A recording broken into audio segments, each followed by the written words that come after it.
Hello बच्चों, very very good morning to all of you. तो कैसे हैं आप लोग? बहुत अच्छे। एग्जामिनेशन का प्रिपरेशन कैसा हो रहा है? यानी एग्जामिनेशन का परीक्षा का तैयारी आप लोग का कैसा चल रहा है? उम्मीद है बहुत अच्छा चल रहा होगा। अच्छा, तो आज आपके बीच बहुत ही खूबसूरत सा लेक्चर जो मॉडल पेपर केमिस्ट्री का आपके बीच लेके आए हैं। ये टारगेट पॉलिटेक्निक के सीरीज में आपके बीच फिर से केमिस्ट्री का मॉडल पेपर लेके शारदा क्लासेस अपने यानी आपके छोटा सा यूट्यूब चैनल पर उपस्थित है। तो आज जो लेक्चर का हम चर्चा करेंगे, आज जो हमारा केमिस्ट्री का लेक्चर होने जा रहा है, इसमें बेसिकली आपको दिए गए हैं वो बेसिक कॉन्सेप्ट का क्वेश्चन बहुत ज़्यादा है। बेसिक्स ऑफ केमिस्ट्री से बहुत अधिक क्वेश्चन है, बेसिक कॉन्सेप्ट से है, और मोल कॉन्सेप्ट से क्वेश्चन आपको बहुत अच्छे अच्छे क्वेश्चंस उठाए गए हैं। और थर्ड पार्ट जो आपका क्वेश्चन का है वो आपको टिपिकल क्वेश्चन जिसका डायरेक्ट आंसर हम लोग लिखते हैं, वैसे क्वेश्चंस आपको उठाए गए हैं। यानी इस केमिस्ट्री के सेट में तीन चीज़ पर विशेष फोकस रखा गया है। आज का जो हमारा रसायन का लेक्चर होने वाला है, जो लेक्चर स्टार्ट हो चुका है, अभी हम उसमें इन नहीं किए हैं, इंट्रोडक्शन दे रहे हैं उसका। उसमें आपको जो बेसिक कॉन्सेप्ट है, जो आपका फंडामेंटल ऑफ केमिस्ट्री है, उससे भी बहुत अच्छे अच्छे क्वेश्चंस आपको पूछे जाते हैं। तो उसका क्वेश्चंस आपको बहुत क्वेश्चंस आपको उसका क्वेश्चन देखने को मिलेगा। कुछ क्वेश्चंस आपको अच्छे अच्छे क्वेश्चंस आपको मोल कॉन्सेप्ट से लिया गया है। इसमें आपको बेसिकली जो लॉज ऑफ केमिस्ट्री है, लॉज ऑफ केमिस्ट्री से क्वेश्चंस आपको उठाया गया है। लॉज ऑफ केमिस्ट्री से क्वेश्चन है। बेसिकली हमारे पास कई एक लॉ होते हैं, जैसे law of conservation of mass, द्रव्यमान के संरक्षण का नियम। दूसरा नियम हमारे पास आता है, पहला नियम आपका law of conservation of mass था, द्रव्यमान के संरक्षण का नियम, जो आपका एंटोनी लेवोसियर दिया था। कौन दिया था? एंटोनी लेवोसियर के द्वारा 1789 में दिया गया था। कब दिया गया था? 1789 में दिया गया था। एंटोनी लॉरेंट लेवोसियर को फादर ऑफ केमिस्ट्री भी कहा जाता है। क्या कहा जाता है? फादर ऑफ केमिस्ट्री भी कहा जाता है। लेकिन उसका परीक्षण जो था वो आपका लैंडोल्ट ने किया था। कौन किया था? लैंडोल्ट ने उसका परीक्षण किया था। दूसरा नियम हमारा लॉ ऑफ किसका? लॉ ऑफ डेफिनिट प्रोपोर्शनल का नियम है, निश्चित अनुपात के संरक्षण का नियम या निश्चित अनुपात का नियम, जिसको जोसेफ प्रोस्ट ने दिया था। 1799 में इस नियम को दिया गया था। तीसरा नियम जो हमारे पास है वो आपका लॉ ऑफ रेसिप्रोकल प्रोपोर्शनल है, जिसको आपको जॉन डाल्टन ने दिया था। कौन दिया था? जॉन डाल्टन ने दिया था। और 1803 में शायद ये अप्रॉक्सीमेटली 1799 के करीब या 1800 के करीब, 18 के अप्रॉक्स आगे पीछे जो है, थोड़ा आगे पीछे आपको उसके द्वारा दिया गया था। चौथा हमारा बहुत अच्छा नियम है जिसको लॉ ऑफ रेसिप्रोकल प्रोपोर्शनल बोलते हैं, यानी लॉ ऑफ व्युत्क्रम अनुपात के नियम, व्युत्क्रम अनुपात के संरक्षण का नियम है, लॉ ऑफ रेसिप्रोकल प्रोपोर्शनल का नियम। और ये नियम आपको जो था वो किसके द्वारा दिया गया था? तो जेरेमी और रिच्टर के द्वारा दिया गया था। जो अर्थक्वेक मापने के लिए रिच्टर स्केल भी उसी ने बनाया था, तो रिच्टर के द्वारा ये नियम दिया गया था। पांचवा नियम हमारा था गे-लुसेक्स लॉ, जो गे-लुसेक्स के द्वारा दिया गया था। ये गैसियस रिएक्शन के लिए नियम था और गैसेज के लिए नियम था। और छठा नियम जो आपको दिया गया था वो आपको छठा नंबर नियम था, एवोगाड्रोज का लॉ था। तो ये 6 नियम पर आपको बेसिक कॉन्सेप्ट में क्वेश्चन है। इसके बाद आपको स्टोइचियोमेट्री से भी क्वेश्चन उठाया गया है। किस टॉपिक से? स्टोइचियोमेट्री से भी क्वेश्चन उठाया गया है। हम ये सब नियम का चर्चा करेंगे। ये पढ़ाने के दौरान एक एक कॉन्सेप्ट को आपके सामने तोड़ के रख दिया जाएगा, बिल्कुल झकझोर के, जैसे मधुमक्खी के छत्ता से मध निकाल के रख दिया जाता है, जूस निकाला जाता है संतरा से, वैसे इसको जूस की तरह पेड़ पेड़ के इससे पूरा वेस्ट मटेरियल बाहर और जितना क्रीम है उसको छांट के आपके बीच डिस्ट्रीब्यूट कर देंगे। आप देखिएगा जब हम आगे लेक्चर में प्रोसीड करेंगे तो आपको समझ में आएगा क्या है नहीं है। मोल कॉन्सेप्ट का क्वेश्चन है, हम इसका भी बहुत सारा कुछ आपको चर्चा करेंगे। जहां क्वेश्चन आएगा टिपिकल क्वेश्चंस हैं जिसका डायरेक्ट आप आंसर लिख सकते हैं, अदरवाइज आपको दूसरा कोई ऑप्शन नहीं नजर आता है। तो चलिए आज का एक छोटा सा और खूबसूरत सा लेक्चर जो आपके बीच हमारे द्वारा लाया गया है उसका शुरुआत किया जाएगा। लेकिन शुरुआत करने से पहले एक चीज़ भूलना नहीं है, एक चीज़ भूलना नहीं है, क्योंकि बटन दबाइएगा तब ये काम होगा और बटन दबाना आपको पड़ेगा, बटन दबाना आपको पड़ेगा। यात्रा करना है, लॉन्ग सफ़र पर जाना है तो बॉन्डिंग बनाना बहुत ज़रूरी है। जब तक बॉन्डिंग फिजिकल वे से नहीं बनाएंगे, कैसे बनाएंगे? केमिकल वे से बॉन्डिंग बनाएंगे। एक नए चीज़ की शुरुआत करेंगे, नया कंपाउंड बनेगा हमारे आपके बीच में। तो ये बॉन्डिंग इतना स्ट्रांग हो जाना चाहिए कि किसी के तोड़ने से टूट नहीं सकता है। और बॉन्डिंग का जरिया कुछ नहीं है बेटा, मैं आपको आपके बीच ये छोटा सा यूट्यूब चैनल जो आप लोगों का चैनल है, आपके लिए लाया गया है, आपका चैनल है, तो आपको कुछ नहीं करना है। ये बॉन्डिंग बनाने के लिए हम आपके सामने उपस्थित हैं। पहले सब्सक्राइब बटन को मार दीजिए, पहले उसको क्लिक कीजिए। सब्सक्रिप्शन लेना बहुत ज़रूरी है, आप लीजिएगा तभी आपको पता चलेगा कि आगे पीछे क्या होने वाला है, वो भी आपको तभी जानकारी मिलेगा। आज तक आप लोगों को मैं अपना इंट्रोडक्शन तक नहीं दिया हूँ, बस ये बता रहा हूँ कि आपका एक चैनल छोटा सा शारदा क्लासेस का यूट्यूब चैनल है जिसको आपको सब्सक्राइब करके अभी केवल बेनिफिट लेना है। अदरवाइज बाद में समझा जाएगा मैं क्या हूँ और आप किस पोजीशन पर होंगे, वो बाद में सोचेंगे। तो सब्सक्राइब कीजिए, फटाफट सब्सक्राइब कीजिए। कर लिए होंगे, उम्मीद है कर लिए होंगे, बात नहीं काटना है। जी सर, नहीं काटेंगे, ओके। सब्सक्राइब कीजिए, लाइक कीजिए, शेयर कीजिए, कमेंट कीजिए। रुकना नहीं है, बिल्कुल रुकना नहीं है, क्योंकि रुकने से बेटा किसी भी चीज़ का, कोई भी चीज़ समझो ठहर गया यानी उसका कहानी ख़त्म है। ठहरना नहीं है। नाला का पानी में भी अगर करंट होता है, रफ्तार होता है, धारा होता है, तो वो भी पानी आपका प्योर होता है, उसमें कीड़े कभी नहीं लगते हैं। और किसी नदी, पोखर, तालाब का पानी भी अगर स्थिर हो जाए तो उसमें भी कीड़े लग जाते हैं। तो रुकना नहीं है, आगे चलना है। तो चलिए स्टार्ट करते हैं। आज का तो कर दिया, चलो आगे बढ़ते हैं। हमारा पहला क्वेश्चन क्या है? बहुत खूबसूरत क्वेश्चन है हमारे पास। पहला क्वेश्चन है, पृथ्वी पर पाए जाने वाले यूरेनियम में सर्वाधिक मात्रा में रहता है। बेटा यूरेनियम आपका जो होता है वो आपके आइसोटॉप्स होते हैं, एटॉमिक नंबर उसका सेम होता है, 92 होता है। एटॉमिक मास उसके डिफर होते हैं। यूरेनियम आपका 235 भी आता है, 238 भी आता है, 239 भी आता है। मैं एक चीज़ आपको यूरेनियम के विषय में बता दूं कि हमारा देश का तो हिस्सा है, भारत देश है, तो उसके साउथ में यूरेनियम का प्रोडक्शन होता है। सबसे ज़्यादा यूरेनियम का प्रोडक्शन आपको ऑस्ट्रेलिया में होता है, जहाँ तक हमको मेमोराइज है ऑस्ट्रेलिया में होता है। हमको ये बताना नहीं है जीके जीएस। यूरेनियम के विषय में मैं आपको जो बता सकता हूँ साइंटिफिक वे से, वो ध्यान से सुनिएगा कि जिसका एटॉमिक मास नंबर ऑड होता है, जैसे आपका 35 हो गया, 38 हो गया, 39 हो गया, तो जिसका एटॉमिक मास नंबर ऑड होगा वो ज़्यादा रिएक्टिव होगा। जिसका परमाणु द्रव्यमान संख्या विषम होगा वो ज़्यादा रिएक्टिव होगा, और जिसका परमाणु द्रव्यमान संख्या सम होगा वो कम रिएक्टिव होगा। और हमारे नेचर में हमेशा वही चीज़ पाया जाता है जो कम रिएक्टिव होता है। इंसान भी अगर बहुत ज़्यादा रिएक्टिव हो जाता है, आजिर हो जाता है, उब जाता है, तो पॉइजन खा के या बहुत तरह के सदमा लग जाता है लोगों के पास। लोग भी इस पृथ्वी को छोड़ने पर मजबूर हो जाते हैं, जबकि मनुष्य जोनी बहुत कठिन तप करने के बाद मिलता है, उसको छोड़ने पर मजबूर हो जाते हैं। किसके कारण? अनस्टेबिलिटी के कारण। अनस्टेबिलिटी के कारण, भूखमरी के कारण लोग सुसाइड कर लेते हैं। कब? जब बहुत ज़्यादा अस्थायी हो जाते हैं। तो यहाँ पर यूरेनियम हमारे पृथ्वी पर जो पर्याप्त मात्रा में पाया जाएगा, सर्वाधिक मात्रा में पाया जाएगा, वह वही यूरेनियम पाया जाएगा जो ज़्यादा अस्थायी होगा। तो अस्थायी कौन होता है?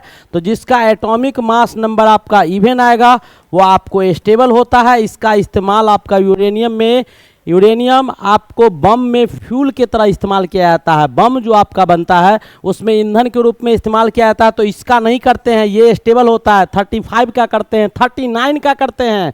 तो जिसका एटॉमिक मास नंबर आपका परमाणु भार संख्या जो होगा या परमाणु द्रव्यमान संख्या जिसका ऑड होगा वो आपको रिएक्टिव होगा, जिसका इवन होगा वो आपको स्टेबल होगा। यानी ये रिएक्टिव होगा तो स्टेबल वाला पाया जाएगा।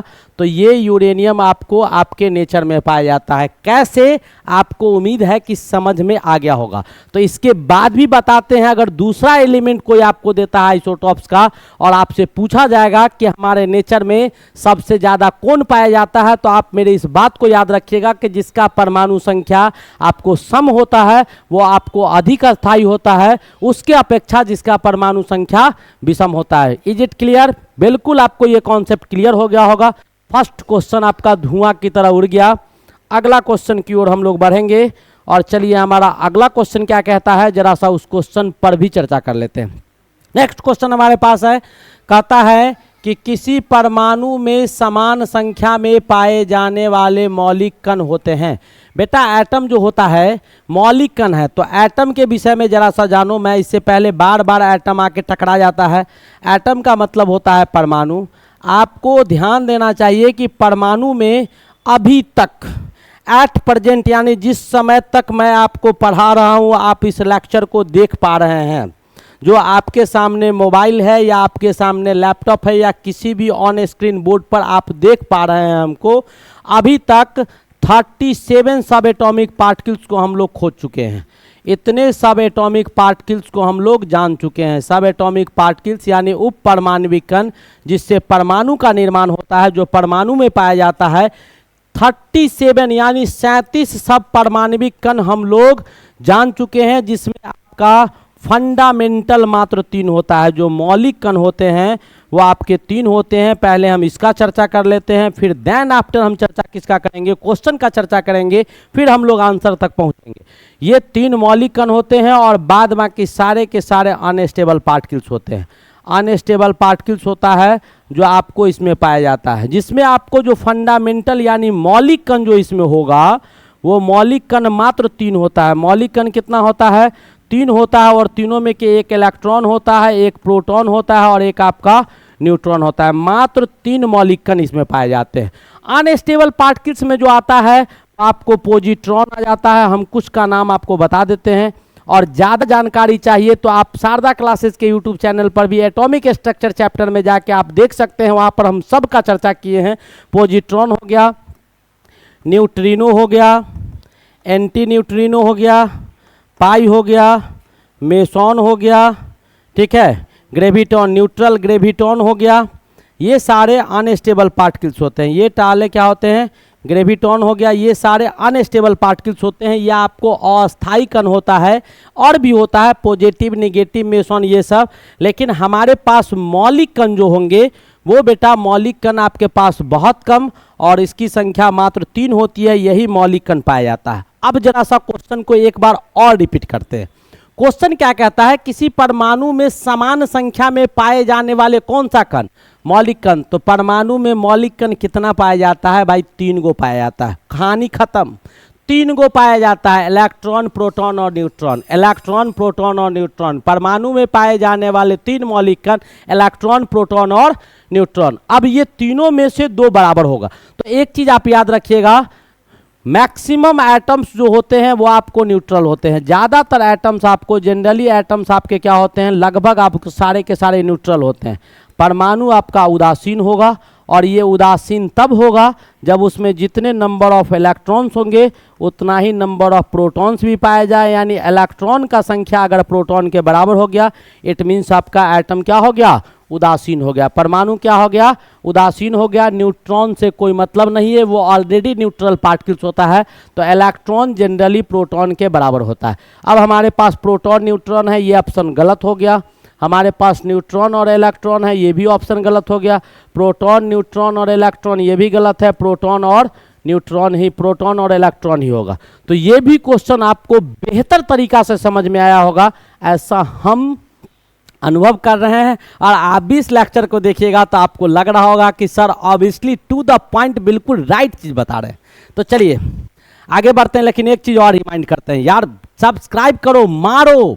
मैं कहता हूं तुम लोग मारो, मैं बार बार विश्वास दिलाता हूं कि आप लोग विश्वास कीजिए, थोड़ो सब चीज देंगे और बिल्कुल फ्री ऑफ कॉस्ट। बिल्कुल फ्री ऑफ कॉस्ट, पैसे की कोई आवश्यकता नहीं होगी। इसके बाद भी आपको बहुत सारे एग्जामिनेशन का प्रिपरेशन करवाया जाएगा फ्री ऑफ कॉस्ट। आपके स्कूल के सिलेबस दिए जाएंगे फ्री ऑफ कॉस्ट। चलिए आगे बढ़ते हैं। नेक्स्ट क्वेश्चन हमारा क्या कहता है उसका कहानी देख लेते हैं। एक बार इसको देख लो एक बार ढंग से, ताकि आपको कॉपीराइट करने में दिक्कत ना हो। हमारा आगे का क्वेश्चन क्या है वो देखिएगा। हमारा नेक्स्ट क्वेश्चन जो है वो किस पर प्रहार कर रहा है, कहता है जब कोई परमाणु एक इलेक्ट्रॉन खोता है तो आयन बनता है जिस पर आवेश रहता है। बेटा खोने का काम जनरली मेटल करता है, ध्यान रखो। Metals are by birth electron donor. धातु के पास जन्मजात गुण पाया जाता है कि वो इलेक्ट्रॉन देने का काम करता है, और जो इलेक्ट्रॉन देगा उस पर पॉजिटिव चार्ज आएगा। जो इलेक्ट्रॉन देगा उस पर पॉजिटिव चार्ज आएगा और वो कैटायन का निर्माण करेगा। जो इलेक्ट्रॉन लेगा उस पर नेगेटिव चार्ज आएगा और वो एनायन का निर्माण करता है। तो जब देगा तो मान लीजिए कि आपको कोई भी कहता है जब कोई परमाणु एक इलेक्ट्रॉन देता है, जैसे हम एक परमाणु आपके सामने लेते हैं सोडियम। सोडियम का एटॉमिक नंबर कितना होता है वो आपको शायद पता होगा, परमाणु संख्या। तो सोडियम का परमाणु संख्या होता है 11। सोडियम का परमाणु संख्या कितना होता है? 11 होता है। इलेक्ट्रॉनिक कन्फिग्रेशन 2, 8 और 1 होता है, यानी तीसरा ऑर्बिट में आपका एक इलेक्ट्रॉन होता है। यानी by the rule of octet, अष्टक के नियम से ये एक इलेक्ट्रॉन किसी को देना चाहेगा तो सोडियम क्या करेगा कि एक इलेक्ट्रॉन अपना डोनेट करेगा और किस में बदल जाएगा? Na+ में बदल जाएगा और यहाँ से एक इलेक्ट्रॉन सोडियम दे देगा। अब इसके पास कितने इलेक्ट्रॉन बचेंगे? तो 10 इलेक्ट्रॉन बचेगा और इसका इलेक्ट्रॉनिक कन्फिग्रेशन 2 और 8 हो जाएगा और ये सोडियम आपका स्टेबल हो जाएगा। क्या हो जाएगा? स्टेबल हो जाएगा bye the rule of octet से। तो दुनिया का सब चीज़ स्टेबिलिटी की ओर भागता है। आप हमारे पीछे भाग रहे हैं, हम आपके पीछे भाग रहे हैं। इट मीन्स क्या? स्टेबिलिटी के पीछे भाग रहे हैं। आप पढ़ने के लिए हमसे जुड़े हैं। आपकी ये कोशिश है कि हम बहुत अच्छे से तैयारी कर ले शारदा क्लासेस, इससे जुड़ के बहुत अच्छे तरह से प्रिपरेशन कर ले, अच्छा से अच्छा हमारा रिजल्ट आ जाए, अच्छे कॉलेज में हमारे एडमिशन हो जाए, अच्छा हमारा ट्रेड मिल जाए, वहाँ भी अच्छा कुछ हो जाए, बहुत जल्दी हमारी जॉब लग जाए, शादी विवाह सब हो जाए, बाल बच्चे हो जाए और सुख शांति से हम रहे। इसलिए आप हमसे जुड़े हैं, हम आपसे इसीलिए जुड़े हुए हैं। आप समझ गए होंगे हम आपसे क्यों जुड़े हुए हैं। आप तो स्टेबल, आपको उस मुकाम तक पहुंचाने के लिए। तो सोडियम है, एक इलेक्ट्रॉन लूज किया तो 1+ आया। तो सोडियम क्या किया? तो जैसे ही एक इलेक्ट्रॉन को लूज किया तो इसके पास आ क्या गया? तो आपको दिखाई दे रहा होगा इसके पास क्या आ गया? इस पर आपको प्लस आ गया। प्लस आ गया तो जब एक इलेक्ट्रॉन देगा तो 1+ आएगा। जब 2 इलेक्ट्रॉन देगा, वैसे ही आपको मैग्नीशियम है तो मैग्नीशियम का एटॉमिक नंबर 12 होता है। इलेक्ट्रॉनिक कन्फिग्रेशन आपको 2, 8 और 2 होता है। तो ये 2 इलेक्ट्रॉन लूज करेगा तो मैग्नीशियम आपका क्या करेगा? 2 इलेक्ट्रॉन लूज करके Mg2+ का फॉर्मेशन कर लेगा और 2 इलेक्ट्रॉन से यहाँ से बाहर हो जाएंगे। तो जो जितना इलेक्ट्रॉन देगा वो उतना। वैसे ही आपका इलेक्ट्रॉन लेने का भी काम होता है। जैसे आपका क्लोरीन है, एटॉमिक नंबर 17 होता है, इसका इलेक्ट्रॉनिक कन्फिग्रेशन लिखेंगे तो 2, 8 और 7 होता है। तो ये एक इलेक्ट्रॉन लेके रूल ऑफ ऑक्टेट इसको 8 बनाएगा। तो एक इलेक्ट्रॉन क्लोरीन क्या करेगा? लेगा। जैसे ही एक इलेक्ट्रॉन लेगा तो Cl- में बदल जाएगा और इसमें इलेक्ट्रॉन कितने हो जाएंगे? 18। इलेक्ट्रॉनिक कन्फिग्रेशन हो जाएगा 2, 8 और 8। ये स्टेबल हो गया। तो स्टेबिलिटी प्राप्त करने के लिए तो धातु के पास जन्मजात गुण होता है कि वो इलेक्ट्रॉन देने का काम करता है, और धातु के पास जन्मजात गुण होता है, जन्मजात नहीं, जनरली अधातु इलेक्ट्रॉन लेने का काम करता है। जब कोई इलेक्ट्रॉन लेगा तो उस पर नेगेटिव चार्ज आएगा, जब कोई इलेक्ट्रॉन देगा तो उस पर पॉजिटिव चार्ज आएगा। Is it clear? ये भी आपका क्वेश्चन बहुत अच्छी तरह से इसका भी कॉन्सेप्ट क्लियर हो गया होगा। चलिए अब हम अगले क्वेश्चन की ओर मूव करें। हमारा नेक्स्ट क्वेश्चन क्या कहता है वो देखिएगा। क्या कहता है कि तप्त गंधक पर हाइड्रोजन गैस प्रवाहित करने पर, तप्त गंधक पर जब हाइड्रोजन गैस हम प्रवाहित करवाते हैं तो हाइड्रोजन सल्फाइड प्राप्त होता है। क्या प्राप्त होता है? हाइड्रोजन सल्फाइड प्राप्त होता है। तप्त गंधक यानी सल्फाइड आपका दिया हुआ है या सल्फर डाइऑक्साइड दिया हुआ है, तो वो सल्फाइड या सल्फर डाइऑक्साइड या सल्फर ऑक्साइड को हाइड्रोजन के साथ रिएक्शन करवाएंगे तो हमको हाइड्रोजन सल्फाइड का फॉर्मेशन हो जाएगा। किसका फॉर्मेशन हो जाएगा? हाइड्रोजन सल्फाइड का फॉर्मेशन हो जाएगा। चलिए अगला क्वेश्चन की ओर मूव किया जाए। हमारा नेक्स्ट क्वेश्चन क्या कहता है? कहता है कि सजातीय श्रेणी के सदस्य, मतलब एक जाति, 100 दासीय मतलब क्या? एक जैसे जाति वाले जितने भी श्रेणी के सदस्य है उसका कहानी आपको दिया गया है। तो हमारे पास ऑप्शन ए में दिया हुआ है CH4, और इधर दिया हुआ है क्या C2H4 दिया हुआ है। अब इसको लिखिएगा तो CH4 आ जाएगा, ये आपका अल्केन ग्रुप में आ गया। और इसको लिखिएगा तो आपका 2 C है, 2 ये है, तो ये आपका अल्कीन ग्रुप में आ गया। कौन सा ग्रुप में आ गया? तो ये आपका अल्केन ग्रुप है, इसका ग्रुप अलग है, ये अल्केन ग्रुप का है, ये आपको किस ग्रुप का है? तो अल्कीन ग्रुप का है। इसका केमिकल फार्मूला आपको CnH2n है और इसका केमिकल जनरल फार्मूला आपका CnH2n+2 है। दोनों अलग अलग ग्रुप पे आ गया, तो ये आपको तो होगा नहीं, ये आपको होगा नहीं। उसके बाद हमारा C ऑप्शन है, तो C ऑप्शन को क्या करते हैं, इसको देख लेते हैं।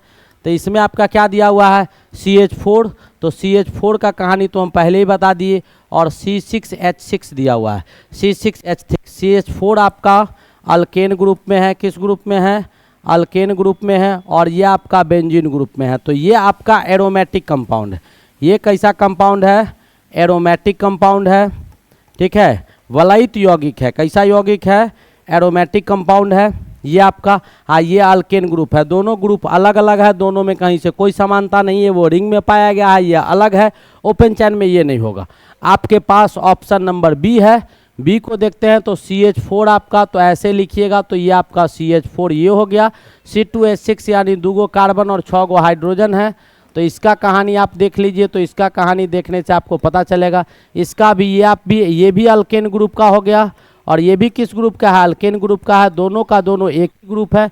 इसके भी जनरल फार्मूला CnH2n+2 होते हैं और इसका भी जनरल फार्मूला CnH2n+2 होता है। यानी ये ऑप्शन आपका करेक्ट होगा, ये एक ही ग्रुप के एलिमेंट, ठीक है। CH4 और C2O2 ये आपके अल्केन ग्रुप के हैं, ये आपको समझ में आ रहा होगा। और इस ग्रुप को देखिएगा तो कार्बन 2 ठो है और हाइड्रोजन 2 ठो है, तो ये कौन सा ग्रुप हो गया? तो ये अल्काइन ग्रुप है। कौन सा ग्रुप है? अल्काइन। दोनों अलग अलग ग्रुप के हैं, तो ये नहीं होगा। तो पूछ रहा था कि सजातीय ग्रुप में कौन आता है, तो मैंने चारों ऑप्शन को आपके सामने एक एक करके तोड़ के रख दिया। आपको समझ में आ गया होगा कि कौन सजातीय है और कौन सजातीय नहीं है। ये अल्केन ग्रुप था, अल्कीन ग्रुप है, दोनों अलग अलग चीज़ है। इसमें डबल बॉन्ड नहीं होता है, इसमें डबल बॉन्ड पाया जाता है, चाहे एक ही क्यों ना हो। इसमें भी आपका सिंगल बॉन्ड है, ये डबल बॉन्ड है। ये अल्केन और अल्काइन ग्रुप है, ये भी नहीं होगा। ये अल्केन और एरोमेटिक कंपाउंड है, ये भी अलग है। यहाँ दोनों अल्केन ग्रुप का कंपाउंड दिया गया था, तो B is the correct option. ये आपका ऑप्शन क्या होगा? ऑब्वियसली राइट ऑप्शन होगा, B is the correct option. Next question की ओर बढ़ते हैं। हमारा अगला क्वेश्चन क्या है? हमारा अगला क्वेश्चन क्या कहता है? कहता है कि निम्नलिखित में से कौन सा यौगिक अल्केन नहीं है। अब इसमें से पूछ रहा है, अभी समझाएं अल्केन कौन नहीं है। तो CH4 आपका अल्केन नहीं है। निम्नलिखित में से कौन सा? CH4 आपका क्या है? CHHHH, ये भी अल्केन है। ये आपका क्या है? अल्केन है। किस फार्मूला को फॉलो कर रहा है? CnH2n+2 को। C2H6 2 कार्बन 6 हाइड्रोजन डाल दीजिए, 2 कार्बन 6 हाइड्रोजन डालिएगा, तो ये भी आपका कौन सा ग्रुप है? तो ये भी आपको अल्केन ग्रुप है। सिंगल बॉन्ड सब जगह दिखाई दे रहा है, ये भी इस फार्मूला को फॉलो करेगा, CnH2n+2 को। C2H4 है आपका, C डबल बॉन्ड CHH हो जाएगा, तो ये आपका क्या हो जाएगा भाई? ये आपका अल्कीन हो गया। ये क्या हो गया? अल्कीन हो गया। फार्मूला होगा CnH2n हो गया, ठीक है। तो ये ग्रुप आपका अल्केन ग्रुप नहीं है, यानी ऑप्शन कौन सा सही होगा हमारे पास? तो हमारे पास जो ऑप्शन सही होगा वो आपको कौन सा ऑप्शन होगा? तो वो ऑप्शन आपके पास आ गया CH, एक सेकंड रुक जाओ। ऑप्शन जो हमारे पास आ गया वो कौन सा ऑप्शन आ गया? तो C, हमारे पास जो ऑप्शन था वो आपका C2H4 था।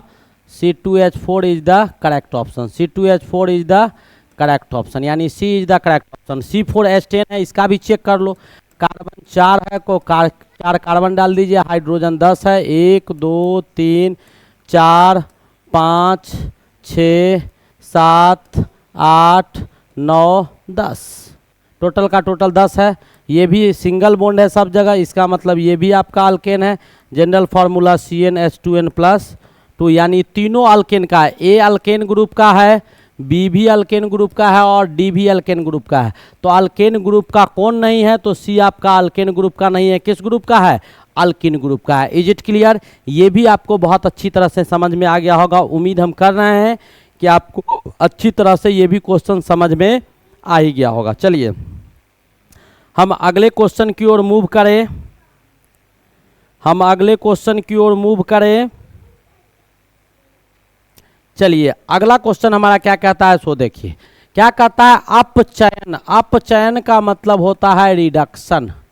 रिडक्शन यानी अवकरण। अपचयन का मतलब रिडक्शन यानी अवकरण की क्रिया में ऑक्सीजन के अनुपात में क्या होगा। तो अपचयन का जब क्रिया होगा तो ऑक्सीजन आपका क्या हो जाएगा, तो ऑक्सीजन घट जाएगा, क्योंकि आपका ऑक्सीडेशन जो होता है, ऑक्सीडेशन, और एक तरफ इसको बोलते हैं ऑक्सीकरण।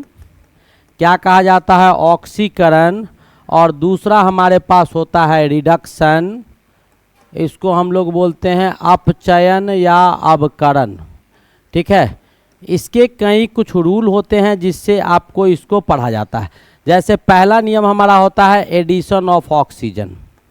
एडिशन ऑफ ऑक्सीजन यानी ऑक्सीजन का बढ़ना, इसमें ऑक्सीजन जुड़ेगा और इसमें ऑक्सीजन रिमूव करेगा। Removal of oxygen, removal of oxygen, oxygen इसमें क्या हो जाएगा, घट जाएगा। ठीक है, इसमें आपका क्या होगा, removal of hydrogen, removal of hydrogen, hydrogen यहाँ से बाहर निकलेगा।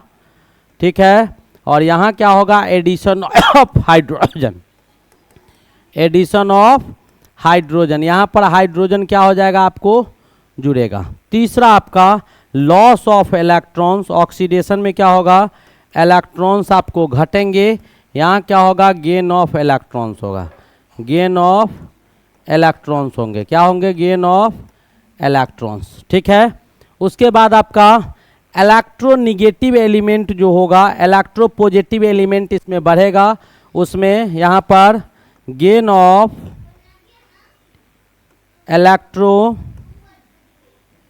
Gain of electropositive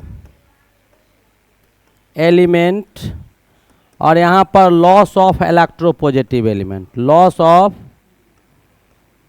electropositive element. और इसमें क्या होगा, गेन करेगा इलेक्ट्रोनिगेटिव एलिमेंट को, गेन ऑफ इलेक्ट्रोनिगेटिव एलिमेंट, और यहाँ क्या हो जाएगा, loss of electronegative element, loss of electronegative elements. तो ये कुछ तरीका है जिससे आपको ऑक्सीडेशन होता है, ये कुछ तरीका है जिससे आपको रिडक्शन होता है। अब करण में ऑक्सीजन जुड़ेगा, इसमें ऑक्सीजन बाहर निकलेगा, इसमें आपको हाइड्रोजन बाहर निकलेगा, इसमें हाइड्रोजन जुड़ेगा, यहाँ पर इलेक्ट्रॉन लूज करेगा, इलेक्ट्रॉन का ह्रास होगा, कमी होगा, इसमें इलेक्ट्रॉन जुड़ेगा, यहाँ पर इलेक्ट्रोपॉजिटिव एलिमेंट जुड़ेंगे, यहाँ पर इलेक्ट्रोपॉजिटिव एलिमेंट बाहर निकलेंगे, यहाँ इलेक्ट्रोनिगेटिव एलिमेंट बाहर निकलेगा, यहाँ पर इलेक्ट्रोनिगेटिव एलिमेंट जुड़ेगा। ये कुछ तरीका है जो ऑक्सीडेशन और रिडक्शन को शो करता है, और दोनों को आपस में जब हम मिला देते हैं तो यही आपका रिडॉक्स का फॉर्मेशन करता है। रिडॉक्स अभिक्रिया जो हम लोग पढ़ते हैं वो होता है। तो सीधी सी बात है, कहता है कि अपचयन की क्रिया में ऑक्सीजन क्या हो रहा है, तो ऑक्सीजन बेटा रिमूव कर रहा है, बाहर निकल रहा है, तो ऑक्सीजन में क्या आ जाएगा, कमी आ जाएगा। उम्मीद है आपको समझ में आ गया होगा बहुत ही बेहतरीन तरीका से, नो डाउट कि नहीं समझ में आया होगा। चलिए हमारा आगे का क्वेश्चन क्या है, उस क्वेश्चन की ओर मूव किया जाए। नेक्स्ट क्वेश्चन हमारे पास है, कहता है आवर्त सारणी का कहानी है। किसका सारणी का कहानी है, आवर्त सारणी का। यानी आवर्त सारणी कहने का मतलब पीरियोडिक टेबल। कौन सा table, periodic table. Periodic table कौन कौन बनाया था, कैसे कैसे बनाया था, वो कहानी हम आप लोग को बता चुके हैं कि सबसे पहले पीरियोडिक टेबल का शुरुआत जो है वो आपको डोबिनियर्स के द्वारा ट्राइड के नियम से किया गया था। 3 एलिमेंट्स का डोबिनियर्स ट्राइड बनाया था, जिसमें तीनों एलिमेंट को उदाग्र में ही सजाया था। उदाग्र रेखा कहने का मतलब वर्टिकल, ध्यान से देखिएगा, 2 तरह के रेखा इसमें होते हैं। एक आपका वर्टिकल होता है जिसको हम लोग उदाग्र बोलते हैं, वर्टिकल को हम लोग क्या बोलते हैं, उदाग्र बोलते हैं। एक आपको हॉरिजॉन्टल होता है, हॉरिजॉन्टल होता है जिसको हम लोग क्षैतिज बोलते हैं। हॉरिजॉन्टल को क्या बोलते हैं, क्षैतिज बोलते हैं। ठीक है, ये 2 चीज़ हमारे पास होता है, एक उदाग्र एक क्षैतिज, 2 कहानी हमारे पास होता है। ठीक है, तो पहले डोमिनियर्स ने ट्राइड बनाया, वर्टिकल कॉलम में ही उसको सजाया था। ठीक है, उदग्र स्तंभ जिसको कहा जाता है उसमें सजाया था। 2 का पहला वाला और तीसरा वाला का एटॉमिक मास का एवरेज एटॉमिक मास बीच वाला का आया था। उसके बाद दूसरा आपका न्यूलैंड्स का कहानी था जो सारे गामा पा जो इंडियन म्यूजिकल थीम है उससे बनाया था कि 7वां के बाद 8वां एलिमेंट पहला के बराबर हो जाता था। नेक्स्ट जो हमारे पास उसके बाद जो आया था तो उसके बाद मोस्ले आया, मोस्ले के बाद आपका लूफे आया, लूफे के बाद क्या आया आपको, तो लूफे के बाद आपको जो है मेंडलीफ का कहानी आया, मेंडलीफ के बाद आपको क्या आया तो नील बोर का आया। ऐसे 5, 7, 8 लोग मिलके बनाए थे। पीरियोडिक टेबल में जो आपका वर्टिकल कॉलम होता है, जो वर्टिकल कॉलम होता है जिसको हम लोग उदग्र स्तंभ बोलते हैं, उदग्र स्तंभ बोलेंगे, ये बेटा ग्रुप होता है। ये क्या होता है, इसको हम लोग ग्रुप्स बोलते हैं, यानी इसको वर्ग कहा जाता है। और इसकी संख्या वर्तमान में कितना है, 18 है। और जो हॉरिजॉन्टल होता है, हॉरिजॉन्टल होता है इसको हम लोग क्या बोलते हैं, पीरियड बोलते हैं।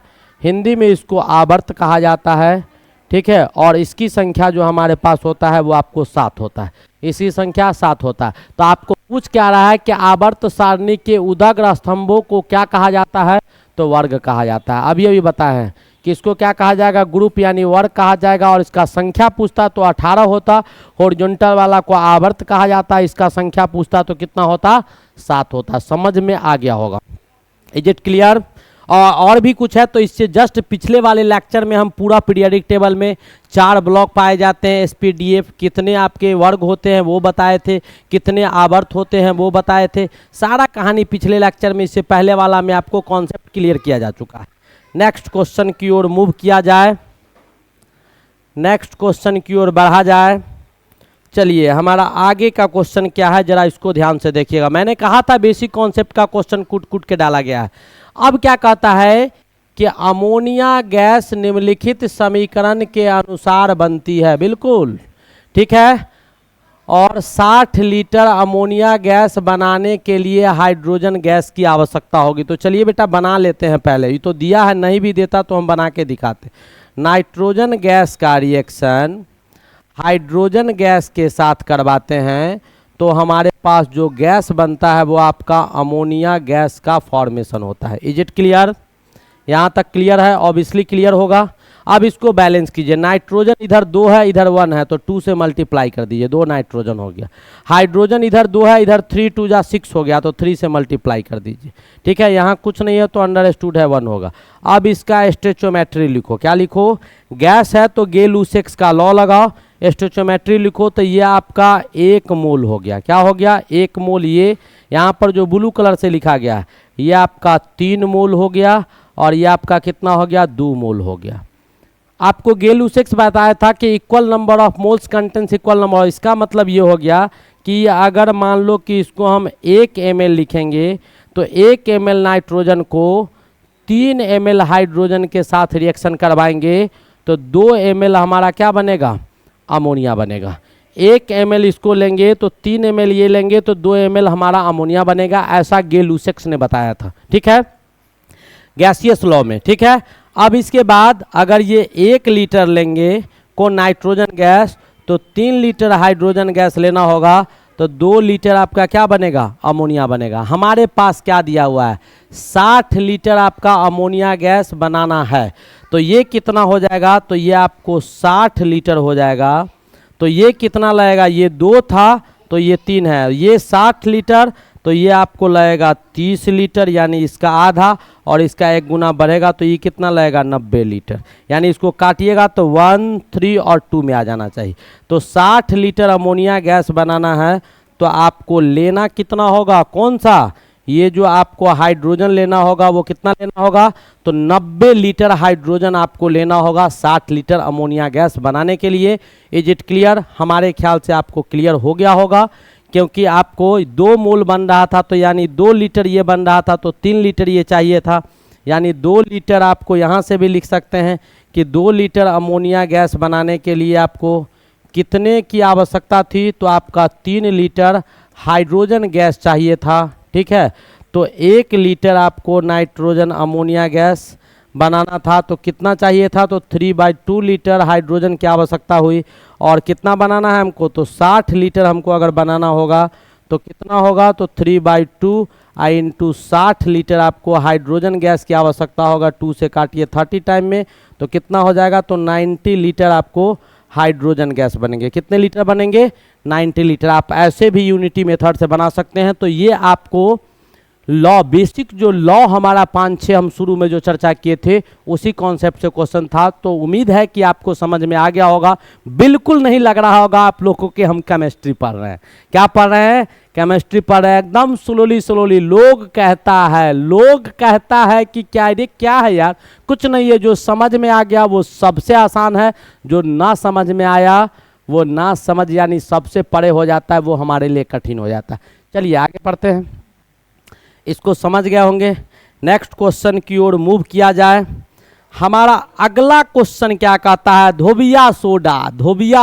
धोबी घाट पर जिस सोडा का इस्तेमाल करते हैं वह आपको धोबिया सोडा होता है। धोबिया सोडा यानी धोबी के पाट पर कपड़ा को धोने के लिए जिस सोडा यानी सर्फ जो होता है, धोबिया सोडा जो होता है उसका अनुसूत्र पूछ रहा है। तो धोबिया सोडा में बेटा सोडियम कार्बोनेट तो सब में पाया जाता है। इसमें भी सोडियम कार्बोनेट है, इसमें भी सोडियम कार्बोनेट है, इसमें सोडियम सल्फेट है, तो सल्फेट वाला होगा ना, ये सोडियम कार्बोनेट है। तीनों में सोडियम कार्बोनेट है।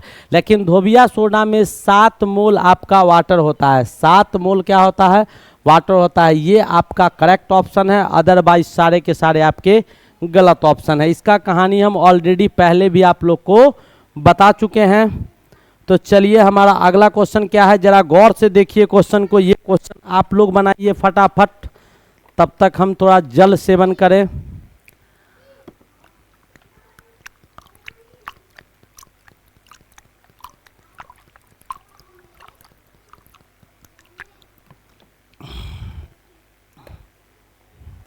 चलिए हो गया। ये क्वेश्चन क्या कहता है, हमारे पास क्वेश्चन है कि आयरन का रिएक्शन कॉपर सल्फेट के साथ करवाते हैं तो आयरन सल्फेट और कॉपर बनता है। बिल्कुल सही चीज़ है, बनता ही है, इसमें बताने की कोई बात थोड़े है। कुछ नहीं, आयरन का रिएक्शन हम करवा दिए कॉपर सल्फेट के साथ, तो हमारे पास बन क्या गया, तो आयरन सल्फेट बन गया और आपका कॉपर बाहर निकल गया। बिल्कुल निकल गया, आराम से निकल जाएगा। आयरन ज़्यादा रिएक्टिव होता है, ये कम रिएक्टिव होता है। तो मेटल डिस्प्लेसमेंट रिएक्शन होगा, प्रतिस्थापन अभिक्रिया होगा। अभिक्रिया होगा कैसे, हम वो भी करके दिखा देते हैं। आयरन बेटा टूटेगा किस में, Fe2+ में, मेटल है 2 इलेक्ट्रॉन यहाँ से लूज कर देगा। और कॉपर सल्फेट आपको टूट जाएंगे किस में, Cu2+ में और SO4 2- में। कॉपर आयरन से, कॉपर से ज़्यादा रिएक्टिव आयरन है, तो आयरन कॉपर को यहाँ से भगा देगा।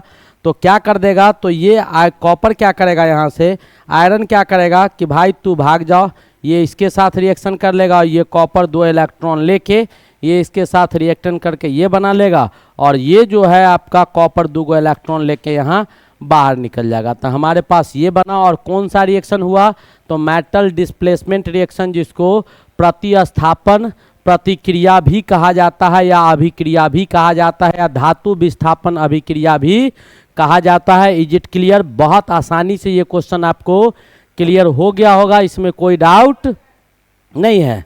हम अगले क्वेश्चन की ओर मूव करें। देखिए हमारा नेक्स्ट क्वेश्चन क्या कहता है, हमारा अगला क्वेश्चन क्या है, जरा गौर से पढ़ो। क्या कहता है कि लाल तप्त लोहे पर, लाल तप्त लोहे पर कितना, लाल तप्त लोहे पर 72 ग्राम जल वाष्प प्रवाहित करने पर STP बताए थे, STP यानी स्टैंडर्ड टेम्परेचर एंड प्रेशर। पहले भी बताए हैं कि जब गैस का चर्चा होगा तो स्टैंडर्ड टेम्परेचर और प्रेशर का चर्चा जरूर होगा। स्टैंडर्ड टेम्परेचर एंड प्रेशर यानी क्या, मानक ताप एवं दाब पर STP यानी गैस का चर्चा किया गया। STP पर हाइड्रोजन का कितना आयतन आपको प्राप्त होगा, वही आपको पूछा जा रहा है। भाई क्वेश्चन तो बहुत अच्छा है, नो डाउट कि क्वेश्चन खराब है। अब हमको इस क्वेश्चन को करने के लिए पहले तो आपको केमिकल रिएक्शन करवाना होगा। किस किस के बीच, तो जरा सा सोचते हैं। लाल तप्त लोहा है, यानी बेटा लोहा को इतना गर्म किया गया है, लोहार के यहाँ जाएगा खुरपी पिटवाने, हंसुआ पिटवाने, कोदारी पिटवाने, गरसा फरसा बनवाने, तलवार बनवाने, तो पहले वो क्या करेगा, लाल करके गर्म कर देगा, बिल्कुल रेड हॉट तक गर्म कर देगा, बिल्कुल लाल हो जाएगा, तब हथौड़ा से उसको मारता है। और मारने के दौरान आप देखिएगा वो भी एक प्यूरिफिकेशन प्रोसेस है लोहा का, वहाँ से बहुत सारे चिंगारी बाहर निकलेंगे, आपके शरीर पर भी पड़ेगा, लोहार के भी शरीर पर पड़ेगा, और तुरंत वो राख बन जाता है। वो लोहा का इम्प्योरिटीज होता है। लोहा का क्या होता है, अशुद्ध कण होता है जो उसमें पाया जाता है, वो लोहे के अशुद्ध कण होते हैं जो आपको उसमें पाए जाते हैं। तो आयरन का रिएक्शन, आयरन कैसा है, तो रेड हॉट है, आयरन कैसा है, बिल्कुल रेड हॉट है, एकदम लाल करके इसको गर्म कर दिया गया है, ठीक है। और इसका रिएक्शन किसके साथ करवाया गया है, तो वाटर के साथ करवाते हैं, तब हमारे पास जो बन के आएगा वो आपका Fe2O3 आ जाएगा, और यहाँ से हाइड्रोजन गैस आपका बाहर निकल जाएगा। हाइड्रोजन गैस क्या हो जाएगा, बाहर निकल जाएगा। This is your chemical reaction, यही आपका रासायनिक अभिक्रिया था। अब बैलेंस कीजिए, आयरन 1 है, इधर आयरन 2 है, तो 2 से इधर मल्टीप्लाई कर दीजिए। उधर हाइड्रोजन 2 था, ऑक्सीजन इधर कितना दिया हुआ है, 3 दिया हुआ है, ऑक्सीजन आपको 3 है, यहाँ पर 1 है, तो 3 से मल्टीप्लाई कर दो। आयरन बैलेंस हो गया, ऑक्सीजन बैलेंस हो गया, हाइड्रोजन इधर 6 हो गया, इधर 2 है, तो 3 से मल्टीप्लाई कर दी। ये केमिकल रिएक्शन भी आपको बैलेंस हो गया, संतुलित कर दिए। अब जो क्वेश्चन में पूछ रहा है, जरा सा उस क्वेश्चन का चर्चा कीजिए, और 1 मिनट में आंसर निकाल के दिखा देंगे कि यहाँ पर हो क्या रहा है, हो क्या रहा है। आपको मिनट नहीं लगेगा, आपको आंसर पता चल जाएगा कि इसमें हो क्या रहा है। तो चलिए, यहाँ तक तो हमने कर लिया, एसटीपी का चर्चा था। अब कहता है कि 72 ग्राम जल वाष्प दिया गया है। ये कितना आपका दिया गया है, 72 ग्राम, तो आपको दिखाई भी दे रहा होगा। ये आपको वाटर का कितना होता है, 18 होता है। तो जब हम इसको अगर ऐसे करेंगे तो यहाँ से इसका स्टोइचियोमेट्री लिखिए। मैंने बेसिक कॉन्सेप्ट का चर्चा किया था, स्टोइचियोमेट्री कैसे लिखेंगे तो वो आपको पता चलेगा। यहाँ से आपको ये 2 है, यहाँ से क्या है, 1 सेकंड रुक जाओ, 1 सेकंड रुक जाओ, हाँ, यहाँ से आपका ये 2 है, तो ये 2 आपका यहाँ लिखेंगे, और यहाँ से 3 है तो 3 आपका यहाँ लिखेंगे, यहाँ 1 है तो 1 आपका यहाँ लिखेंगे, और यहाँ 3 है तो 3 आपका यहाँ लिखेंगे, ठीक है। ये आपको समझ में आ जाना चाहिए, ठीक है। तो ये आपका क्या है, तो मोल है, ये आपको क्या है, तो मोल है, ये क्या है, तो आपका मोल है, और ये क्या है, तो आपका मोल है, और ये क्या है, तो आपका मोल है, ठीक है। अब हमको रिलेशन किसके बीच में जानना है, तो वाटर और हाइड्रोजन के बीच में। 72 ग्राम आपको जल वाष्प वाटर लिया गया है, तो पूछ रहा है कि हाइड्रोजन कितना बनेगा, उसी का कहानी आपसे पूछा जा रहा है कि हाइड्रोजन आपका कितना बनेगा।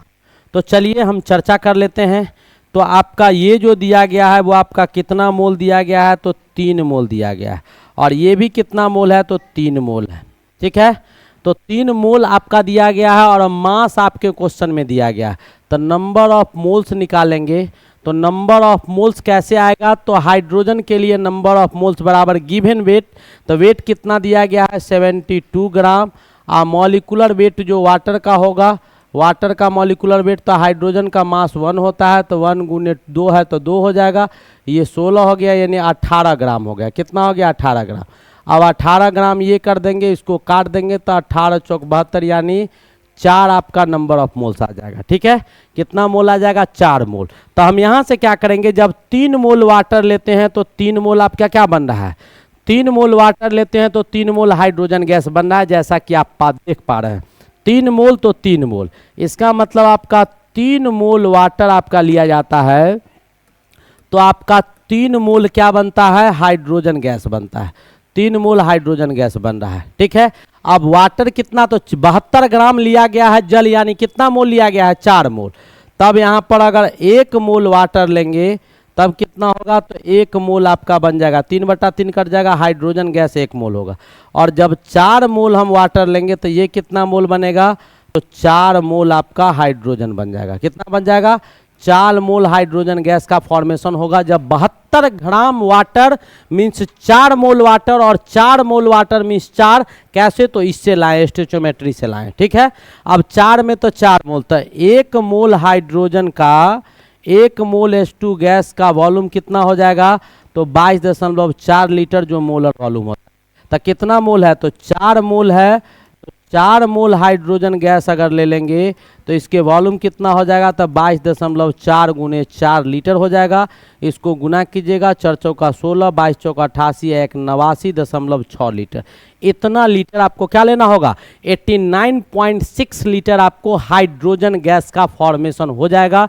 जैसा कि आपको समझ में आ गया होगा, बहुत ही बेहतरीन बेसिक कॉन्सेप्ट का क्वेश्चन था। ठीक है, यहां तक कोई दिक्कत, यहां तक कोई दिक्कत है, ध्यान से समझिएगा। इससे पहले भी स्टोइचियोमेट्री का क्वेश्चन बताए हैं। ये केमिकल रिएक्शन, यहाँ से मोल मोल के बीच में रिलेशन निकाल दिए, जो मास दिया हुआ था उससे हम वाटर का मोल निकाल दिए।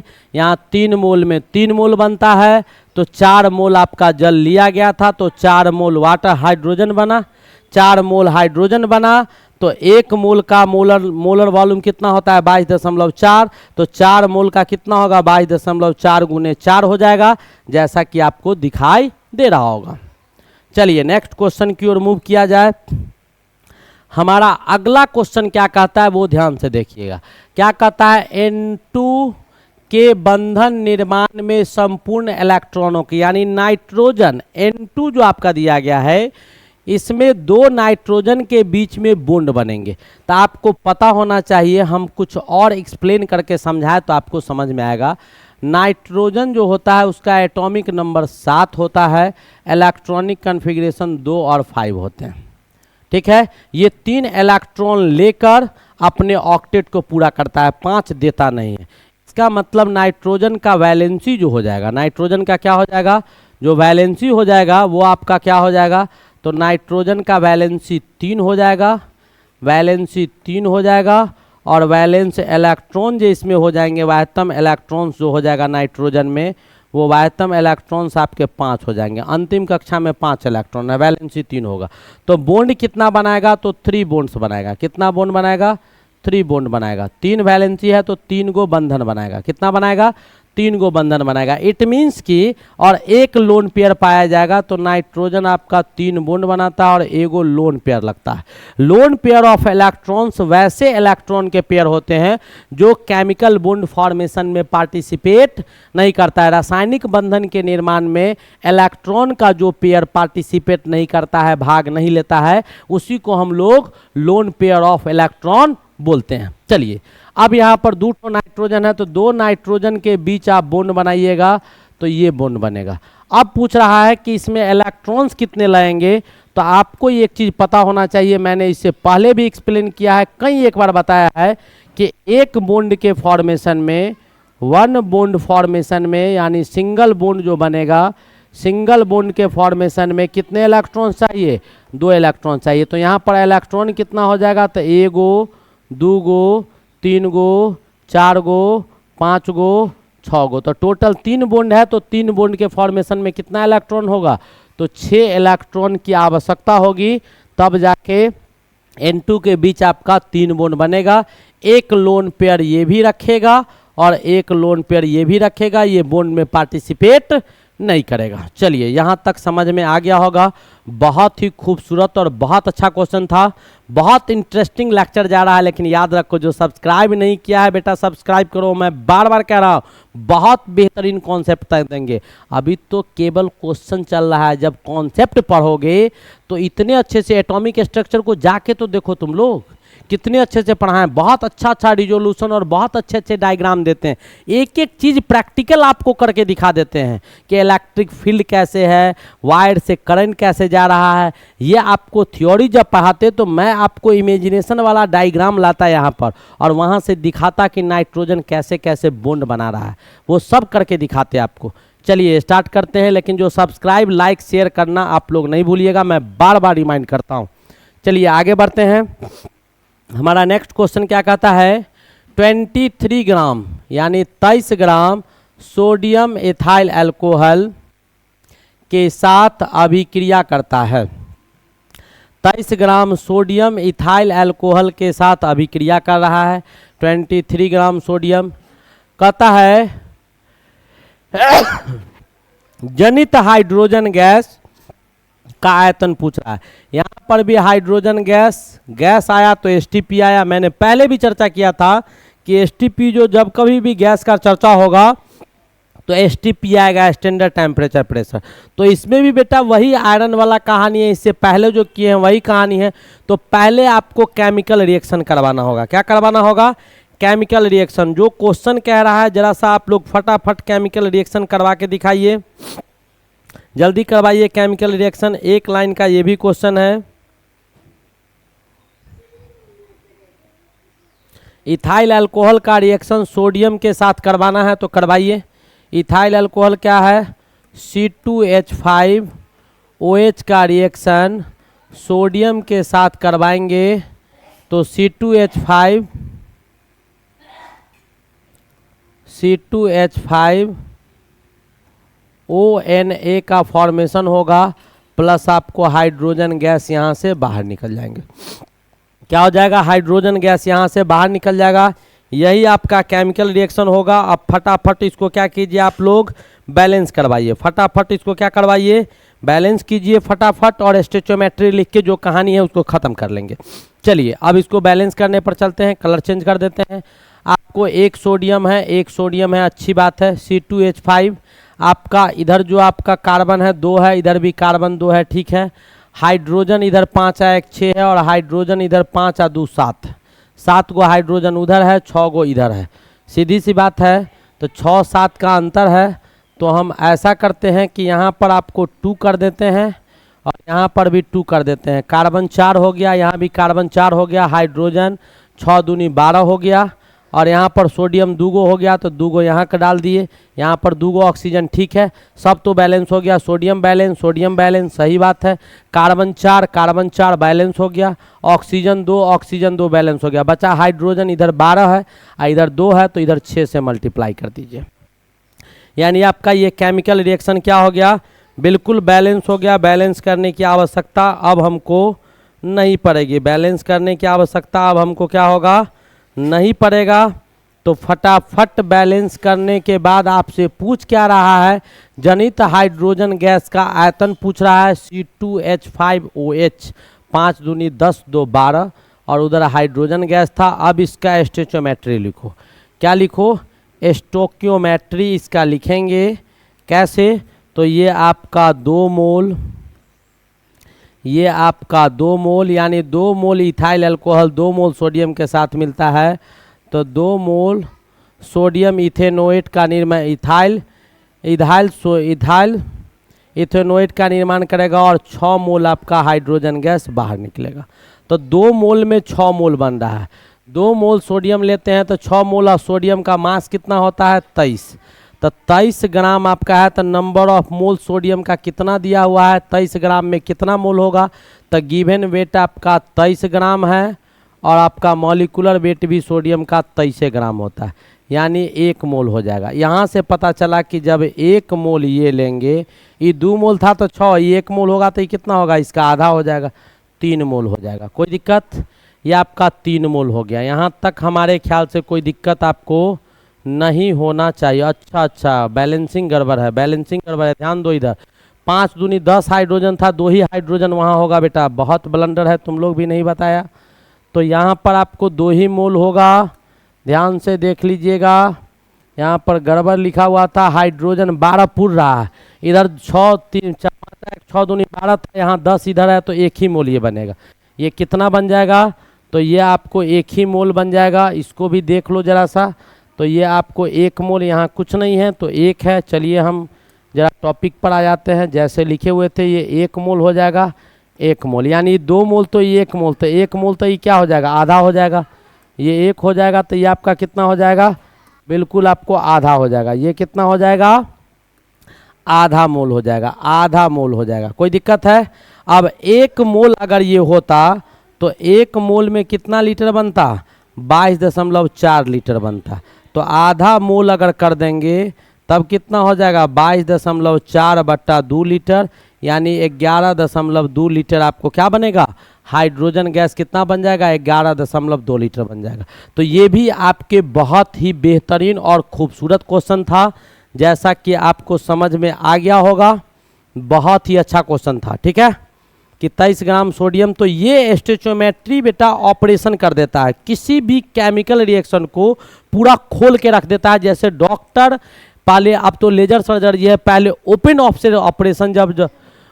ऑपरेशन जब डॉक्टर करता था तो पूरा इसको चीर फाड़ करके रख देता था, बिल्कुल वैसे ऑपरेट करके इसको रख देता है कौन? स्टोइचियोमेट्री। ये जो बेटा दिखाई दे रहा है ये बहुत इंपॉर्टेंट चीज़ है, इसको स्टोइचियोमेट्रिक कॉफिशिएंट बोलते हैं, स्टोइचियोमेट्रिक कॉफिशिएंट कहा जाता है, ठीक है। और ये आपको 11th के शुरुआत में ही पढ़ना है, ठीक है। जो बच्चे 10th के होंगे उसको तो थोड़ा प्रॉब्लम हो रहा होगा, लेकिन जो बच्चा 11th का होगा या 12 में पढ़ रहा होगा, 11th पढ़ चुका होगा, या 11th में शुरुआत का पहला चैप्टर भी पढ़ चुका होगा, उसको समझने में कहीं से कोई दिक्कत नहीं होगा। तो चलिए हम अगले क्वेश्चन की ओर प्रस्थान करें, स्टार्ट करते हैं। ये भी आपका हमारा अगला क्वेश्चन है, बहुत ही ज़बरदस्त, लेकिन बेटा ये क्वेश्चन बार बार पूछा जाता है, बार बार पूछा जाता है। हम जो बात कह रहे हैं वो उसको ध्यान रखिएगा, बार बार पूछा जाता है। इतना लेक्चर पढ़ा दिए कि अब कुछ नया हमको लगता ही नहीं है। बार बार क्लोरीन का कहानी अनगिनत बार पूछा जाता है, क्योंकि क्लोरीन का स्पेसिफिक रूल भी होता है। क्लोरीन आपका ऑक्सीकारक भी होता है, यानी ऑक्सीडेशन भी करता है। क्लोरीन आपका क्लीनिंग एजेंट भी होता है, यानी क्लोरीन आपका किसी भी चीज़ को साफ करने में भी मदद करता है, विरंजक चूर्ण में भी इस्तेमाल किया जाता है। क्लोरीन आपका ऑक्सीकारक भी होता है, किसी भी चीज़ को ऑक्सीडाइज करने में भी मदद करता है। तो आपका क्लोरीन में पूछ रहा है कि क्लोरीन गैस है, आपका पहला कह रहा है कि विरंजक है, ऑक्सीकारक है। भाई दोनों चीज़ है, विरंजक भी है ऑक्सीकारक भी है। आगे ऑप्शन देख लेते हैं। अब कारक है, रिडक्शन है, तो ये नहीं है, ये तो होता ही नहीं। अब कहता है ऑक्सीकारक और विरंजक दोनों है, तो बिल्कुल सही चीज़ है, ऑक्सीकारक भी होगा और विरंजक भी होगा। क्लोरीन में दोनों गुण पाए जाते हैं। अब क्लोरीन में जो ये दोनों गुण पाया जाता है वो कैसे कैसे पाया जाता है, जरा सा हम इसका चर्चा इससे पहले तो किए ही हैं, आज भी चर्चा कर लेते हैं। देखो, क्लोरीन सल्फर डाइऑक्साइड गैस को वाटर के साथ रिएक्शन करवाते हैं इन प्रेजेंस ऑफ क्लोरीन। तो यहाँ पर सल्फर को देखिएगा, तो सल्फर में पहले क्या था, तो 2 ऑक्सीजन था, अब 4 हो गया। तो यहाँ पर क्लोरीन ऑक्सीडेशन का काम किया है। क्लोरीन आपको क्या किया है? ऑक्सीडाइज किया है, ऑक्सीडाइज किया है। क्लोरीन आपको ऑक्सीडेशन किया है। यहाँ पर क्लोरीन किसका काम कर रहा है? तो ऑक्सीकारक का काम कर रहा है। किसका काम कर रहा है? ऑक्सीकारक का काम कर रहा है। यहाँ पर क्लोरीन आपको इसको ऑक्सीडाइज करवा रहा है। क्या करवा रहा है? इसमें ऑक्सीजन का संख्या बढ़ा रहा है। अभी अभी ऑक्सीडेशन और रिडक्शन आपको हमने समझाया है। 5 तरह से हम आप लोग को समझाए हैं कि ऑक्सीकरण कैसे होता है और अवकरण कैसे होता है। तो आपको समझ में आ रहा होगा कि SO2 को ऑक्सीडाइज करवा रहा है, तो ये ऑक्सीकारक का काम किया। दूसरा आपका क्लोरीन का रिएक्शन वाटर के साथ करवाए हैं, तो HCl बना, और ये ऑक्सीजन जो आया इसको बेटा नेसेंट ऑक्सीजन कहा जाता है। ध्यान से समझ लो, ऐसा कहीं दिखाई दे तो सतर्क हो जाना। ऐसा कहीं भी दिखाई दे, और बहुत जगह आएगा। केमिकल रिएक्शन जब होगा, जब रिएक्शन मैकेनिज्म पढ़ेंगे हम लोग, तो वहाँ पर ये बहुत जगह आएगा। इसको नेसेंट ऑक्सीजन कहा जाता है। नेसेंट ऑक्सीजन कहने का मतलब होता है नया ऑक्सीजन। नया ऑक्सीजन जो नया तत्क्षण बनता है ना, उसी को कहा जाता है नया ऑक्सीजन। जैसे बच्चा जन्म लेता है, बिल्कुल न्यू बॉर्न बेबी, जिसको ऑफ स्प्रिंग कहा जाता है, वही आपका नेसेंट ऑक्सीजन होता है। और ये बेटा हाईली रिएक्टिव होता है, बहुत ज़्यादा रिएक्टिव होता है। हाईली रिएक्टिव होता है, बहुत ज़्यादा क्रियाशील होता है। ये आपका हाईली रिएक्टिव होता है, अधिक क्रियाशील होता है। अत्यधिक लिखो, इसको अधिक नहीं लिखो, अत्यधिक लिखो। अत्यधिक क्रियाशील होता है, बहुत ज़्यादा क्रियाशील होता है। क्या होता है? बहुत ज़्यादा आपको क्रियाशील होता है। कौन? तो आपका ये नेसेंट ऑक्सीजन। ये नेसेंट ऑक्सीजन का क्या काम होता है कि आपको जो कलर्ड सब्सटेंस होगा, जैसे मान लो हम आपको बताते हैं, जो कलर्ड सब्सटेंस होगा, जैसे मान लो तुम भोज में खाने गया या कहीं गया, या होली के टाइम में गया, तो तुम्हारे कपड़ा पर कोई रंग पटा दिया। आप भोज में खाने गया, खाने के धुन में पता नहीं था, सब्जी उब्जी सब तुम्हारे शरीर पर गिर गया या पैंट पर गिर गया। ठीक है, शरीर पर गिर जाएगा तो साबुनों से धुल जाएगा। ठीक है, वो नहीं है कि काला हो जाएगा तो काला रह जाएगा, ये ऊपर वाले का देन है। उनका सब चीज़ बनाया हुआ अनोखा होता है, वो नेचर का चीज़ है। लेकिन कपड़ा पर अगर गिर जाएगा तो वो दाग को छोड़ाता है। तो क्या करता है, दाग को छोड़ाता है। तो बहुत तरह का चीज़ इस्तेमाल करता है, नींबू का इस्तेमाल करता है। पहले तो साबुन लगा देता है, फिर सर्फ लगा देता है ज़्यादा मात्रा में, नींबू लगाता है, ब्लीचिंग पाउडर लगाता है, पेट्रोल का इस्तेमाल करता है, डीजल का इस्तेमाल करता है, किरासन ऑयल का इस्तेमाल करता है। तरह तरह के हथकंडे आप अपनाते हैं, तब भी वो आपको सूख तो जाता है। जब आप कपड़ा धोइएगा, रगड़िएगा तो लगेगा आपको कि वो आपको कलर चला गया है। लेकिन जैसे ही धूप में या बाहर में सूखने के लिए डालिएगा तो हमारे घर के अंदर भी सूखता है, इवापोरेशन से कपड़ा हमारे वाष्पीकरण से सूख जाते हैं। तो जैसे जैसे वो सूखेगा वैसे वैसे रंग आपको दिखाई देते रहेगा। तो वो अवकरण के कारण वहाँ पर रंग रिमूव होता है। लेकिन यहाँ पर जो आपका क्लोरीन काम करेगा, क्लोरीन जो आपको ये नेसेंट ऑक्सीजन दे रहा है, तो कोई भी कलर्ड सब्सटेंस का रिएक्शन आपको ये नेसेंट ऑक्सीजन के साथ करवा दीजिएगा तो ये आपको कलरलेस हो जाएगा। इसका कलर क्या हो जाएगा, रंग आपका रंगीन पदार्थ हम लिए थे, कौन सा पदार्थ लिए थे, रंगीन पदार्थ हम लिए थे और रंगहीन पदार्थ में बदल गया। किस में बदल गया, रंगहीन पदार्थ में चेंज कर गया। और ये किसके कारण हुआ, तो ये नेसेंट ऑक्सीजन के कारण, जो कौन प्रोड्यूस किया था, क्लोरीन प्रोड्यूस किया था। तो ये आपका विरंजक का भी काम किया। और ये जो रंगहीन होगा वो परमानेंट प्रोसेस होगा, यानी सदा के लिए उसका कलर चला जाएगा, उसका कलर फिर दोबारा लौट के आने वाला नहीं है। तो ये भी आपका एक बहुत इम्पॉर्टेंट चीज था। तो क्लोरीन गैस होता है, ऑक्सीकारक भी होता है और विरंजक भी होता है। तो हमने पूरा कहानी आपको एक एक करके समझा दिया। अब उम्मीद है कि आपको समझ में आ गया होगा कि हमने आपको क्या समझाया है। इस प्रकार आपका बहुत ही महत्वपूर्ण लेक्चर जो था उस लेक्चर का समापन हो गया। कैसा लगा ये लेक्चर, आप शुरू से लास्ट तक देखे होंगे, यहाँ तक पहुँचे होंगे तो कमेंट करके ज़रूर बताइएगा कि ये लेक्चर आपको कैसा लगा। बहुत इम्पॉर्टेंट क्वेश्चन इसमें लिए गए थे। एक एक क्वेश्चन को बहुत बेहतरीन तरीका से, जहाँ तक कोशिश हुआ, जहाँ तक संभव हुआ, अच्छे तरीका से हम आप लोग को समझाए हैं। अच्छा लगे तो सब्सक्राइब जरूर कीजिएगा, लाइक कमेंट और शेयर करना भूलना नहीं है। आप हमसे जुड़िए, मैं बार बार कहता हूं, आपको बेहतर से बेहतर कंटेंट यहां पर डिलीवर करवाया जाएगा। यहां से कहीं से कोई प्रॉब्लम नहीं होना चाहिए। इसको जूम करके पॉज करके एक एक चीज़ अपने कॉपी पर लिखिए, ठीक है, ये सब में कमी नहीं होना चाहिए। एग्जामिनेशन आपका नज़दीक है, स्लोली आराम से, कहीं कोई टेंशन नहीं लेके आराम से प्रिपरेशन करेंगे, कहीं कोई दिक्कत होने वाला नहीं है। आपको कैसा ये लेक्चर लगा एक बार और कहते हैं, कमेंट करके बताइएगा। चैनल को सब्सक्राइब जरूर कीजिएगा। खाइए पीजिए, हंसते मुस्कुराते रहिए। तब तक के लिए best of luck, thank you, wait for the next lecture.